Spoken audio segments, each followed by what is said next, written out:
그런데 어떻게 생각해보면 10만 킬로에 398만원? 얼마 차이 안 나는 것 같기도 하고요.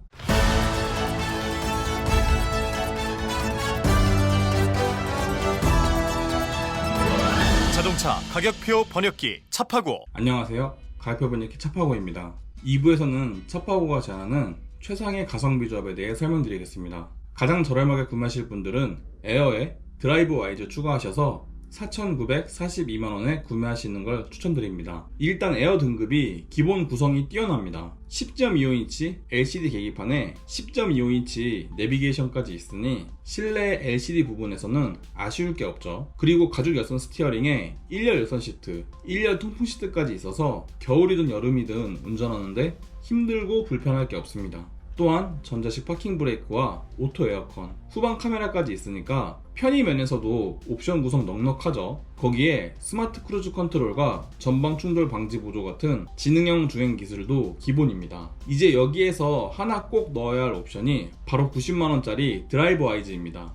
전방 충돌 방지 보조와 내비게이션 기반 스마트 크루즈 컨트롤, 차로 변경 보조 기능 같은 것도 중요하긴 하지만 그보단 역시 사각지대 경고 장치를 이용하여 후측방 충돌 방지 보조나 후방 교차 충돌 방지 보조를 넣는다는 게 중요합니다. 사각지대 경고 장치가 있어야 비가 오던 눈이 오던 차선 변경 시 안전하거든요. 이제 1번 조합이 2번 조합에 비해 부족한 게 있는데요. 1열 전동 시트 없습니다. 하지만 시트 포지션 한번 세팅하면 건들 일이 있나요? 없죠. 그럼 굳이 여기에 돈 쓸 필요가 있을까요? 네, 당연히 없습니다. 수동 시트나 전동 시트나 생긴 건 똑같으니까 여기에 돈 쓰지 마시고요. 2열 열선 시트 없습니다. 하지만 뒷좌석에 사람 탈 일이 있나요? 아이들이 탈 거라고요? 어차피 아이들은 카시트에 타니까 뒷좌석 열선도 쓸 일이 없습니다. 운전석 메모리 시트 없는데요. 하지만 혼자서만 운전할 차라면 메모리 시트가 필요한가요? 아니죠. 전혀 필요 없죠. 1열 전동식 허리 지지대 없는데요. 이게 조금 마음에 걸리긴 한데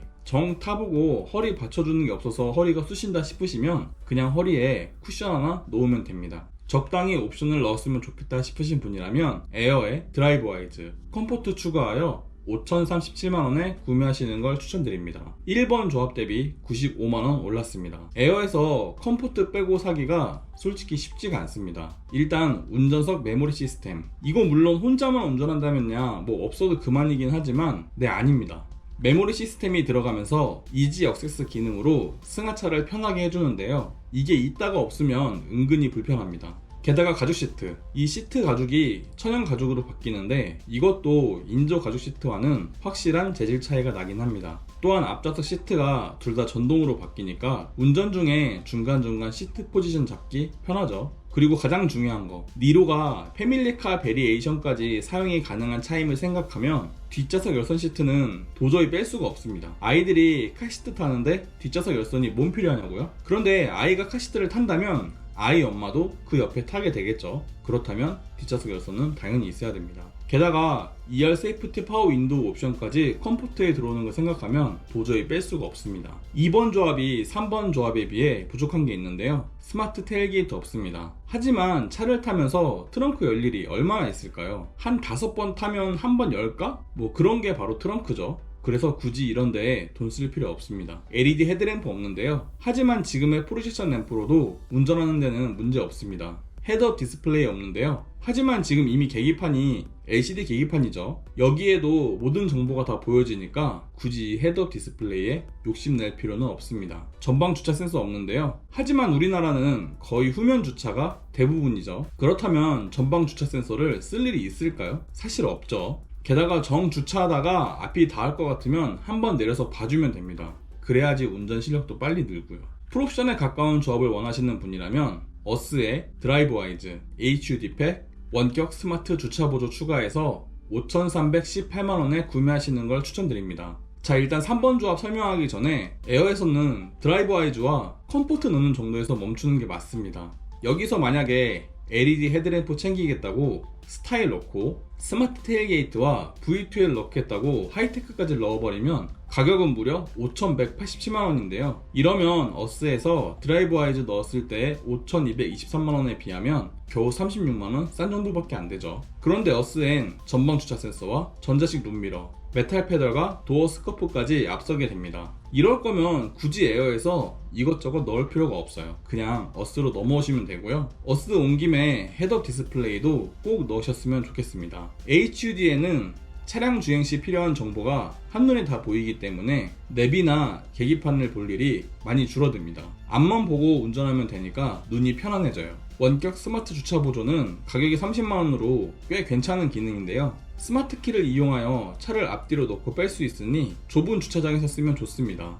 그리고 후방 주차하다가 부딪힐 것 같으면 알아서 멈춰주는 후방 주차 충돌 방지 보조 기능까지 있습니다. 그래서 이거는 넣을 수 있을 때 넣는 게 좋아요. 3번 조합이 4번 조합에 비해 부족한 게 있는데요. 기아 디지털 키 없습니다. 하지만 이 디지털 키가 차문에 스마트폰을 대야 하고 무선 충전 패드에 올려놔야만 시동이 걸립니다. 이 동작이 저는 은근히 귀찮더라고요. 그래서 굳이 이게 필수인가 싶기는 합니다. 빌트인 캠 없는데요. 빌트인 캠 뭐 다 좋은데 소리 녹음이 안 되는 건 다들 잘 아시죠? 이럴 거면 그냥 일반 블랙박스 쓰는 게 낫습니다. C필러 가니쉬가 없는데요. 그런데 뭐 C필러 이거 판때기 하나 바뀐다고 차가 바뀌는 게 아니죠. 굳이 이런데 돈 쓸 필요 없습니다. 하만카돈 스피커 없는데요. 그런데 우리가 뭐 차를 노래 들으려고 사는 게 아니잖아요. 차라리 이 돈으로 좋은 이어폰 사는 게 이득입니다. 니로 풀옵션은 얼마일까요? 어스 3번 조합에 하만카돈 사운드 시스템, 스마트 커넥트, 엣지팩 넣어서 5,488만원입니다. 3번 조합 대비 170만원 올랐습니다. 이왕 여기까지 온 거 풀옵션 참을 수가 없죠. 하만카돈 스피커 넣으면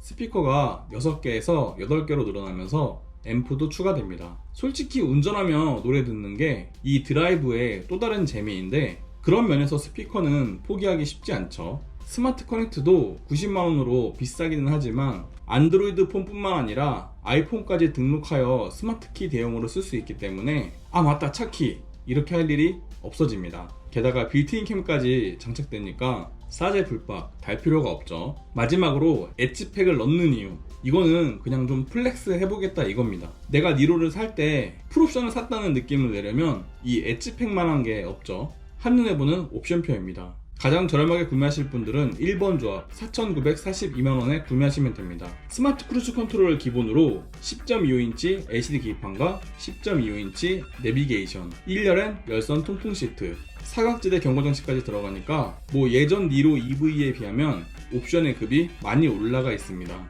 하지만 니로 EV를 패밀리카로 탈 거다 싶으신 분이라면 95만원 더 주시고 2번 조합 5,037만원에 구매하시는 걸 추천드립니다. 전자석이 천연 가죽 시트로 바뀌면서 운전석 메모리 시스템, 1열 전동 시트, 2열 열선 시트, 전자석 세이프티 파워 윈도우까지 적용됩니다.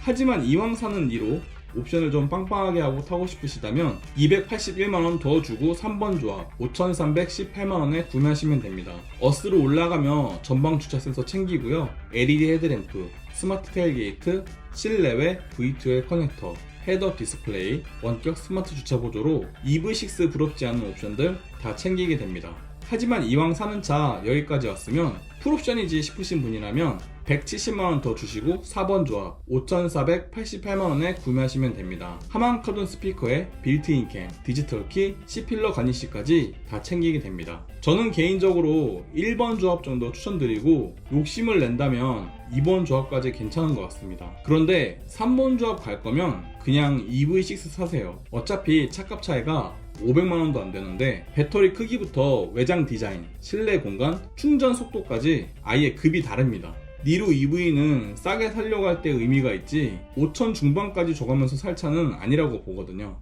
경쟁차 좀 비교해 보겠습니다. 니로 EV의 크기를 먼저 볼 건데요. 비슷한 크기인가 싶은 아이오닉 5와 스포티지를 놓고 비교해 보겠습니다. 아이오닉 5는 니로 EV에 비해 길이는 215mm, 폭은 65mm, 휠베이스는 280mm나 더 큽니다. 아이오닉 5가 전용 플랫폼 덕에 크기는 확실히 깡패죠. 스포티지는 니로 EV에 비해 길이는 240mm, 폭은 40mm, 휠베이스는 35mm 더 큽니다. 차폭과 휠베이스에선 어떻게 비벼볼만 한데 길이에선 아무래도 니로가 좀 작죠. 가장 중요한 가격 비교해 보겠습니다. 3번 조합 기준으로 봤을 때 EV6는 312만원 더 비싸고 아이오닉 5는 262만원 더 비쌉니다. 아니 진짜 이 돈이면 차라리 EV6 사고 말지라는 말이 절로 나오죠. 그리고 니로 하이브리드는 1714만원 저렴합니다. 그렇다면 충전 비용은 얼마나 차이가 날까요? 니로 EV는 킬로미터당 65원이 소모되며 10만 킬로 주행 시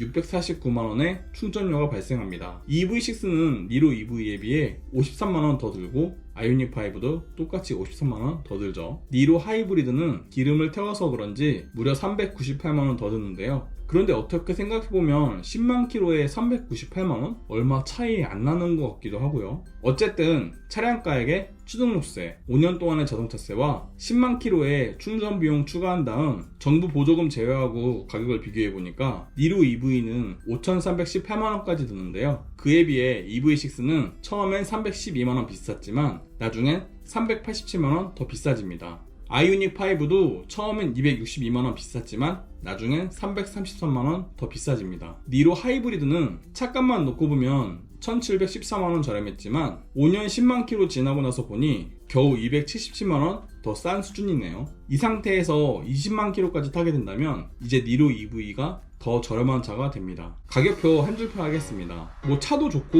옵션도 좋고 다 좋은데 가격을 보고 나니까 그냥 니로 EV 살 바에 EV6 사는 게 나은 것 같습니다. 이로써 차파고가 제안하는 최상의 가성비 조합은 끝났고요. 어떤 차를 구매하실지 마음의 결정은 되셨나요? 도움이 되었다면 구독과 좋아요, 도움이 되지 않았다면 싫어요를 꼭 눌러주세요. 감사합니다.